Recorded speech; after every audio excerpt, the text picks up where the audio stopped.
কোথাও তো নজরদারি নেই। এর আগেও তো বাজি বিস্ফোরণ হয়েছে, বলা হয়েছে বাজির কারখানা, কিন্তু দেখা গেছে যে না, বাজির কারখানার পিছনে অন্য কিছুর কারখানা ছিল। বাংকার দেখা যাচ্ছে, বাজির কারখানার ভিতরে বিভিন্ন রকমের বোম বারুদ, সেটা নিয়ে খেলাধুলো হচ্ছে।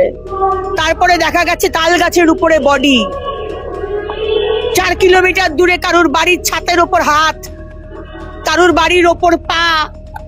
এই তো দেখে এসেছি, দেখিনি মেদিনীপুরে, দেখিনি খাগড়াগাড়ে, দেখেছি তো।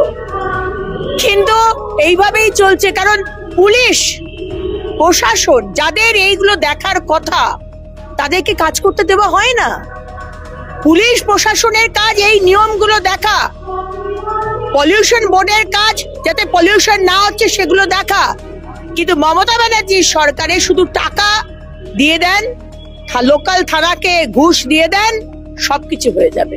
এখানেও তাই হয়েছে। দিদি, আজকে একটা স্কুলে, আপনার বিধানসভার স্কুলে, বর্তল প্রি প্রাইমারি স্কুলে, স্কুলের ক্লাসরুমের ছাদের চাঙড় খসে পড়েছে, যার কারণে আজকে অভিভাবকরা, গার্জেনরা তালা মেরে বিক্ষোভ দেখালো। এই বিষয়টা কিভাবে দেখছেন? বেশ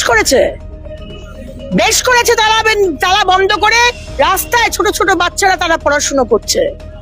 বারবার অভিভাবকরা বলেছে খুব বিপর্যস্ত অবস্থায় স্কুল রয়েছে, মেরামত করা হোক। কোটি কোটি টাকা এদিক ওদিক সেদিক চুরি সবকিছু করার আছে, কিন্তু এডুকেশন, শিক্ষা আজকে পশ্চিমবঙ্গের লাস্ট প্রায়োরিটি। তলানিতে প্রাক্তন শিক্ষামন্ত্রী জেলে, 8,000 প্রাইমারি স্কুল বন্ধ, সিভিক ভলেন্টিয়াররা আজকাল টিচার হচ্ছে, আর যারা টিচার তারা রাস্তাতে আন্দোলন করে পুলিশের ভ্যানে তাদেরকে লাঠিচার্জ করে তোলা হচ্ছে। আপনি কি এক্সপেক্ট করেন? এইভাবেই চলবে 26 অব্দি, যেখানে এডুকেশন আজকে সমাজ তৈরি করছে, আমাদের ফাউন্ডেশন, আমাদের ভবিষ্যৎ, সেখানে কারুর নজর নেই। আজকে ক্লাস 10-এর পরীক্ষা 4 দিন বাদে, অ্যাডমিট কার্ড আসেনি, ছেলেমেয়েরা বলছে আমরা এখনো অ্যাডমিট কার্ড পাইনি। তাহলে কি সিস্টেমে এই শিক্ষা ব্যবস্থা চলছে, যেখানে সরস্বতী পুজো, মা সরস্বতী, পড়াশুনোর যে দেবী ছোটবেলা থেকে আমরা আরাধনা করে এসেছি, সেই সরস্বতী পুজো করতে দেওয়া হয় না।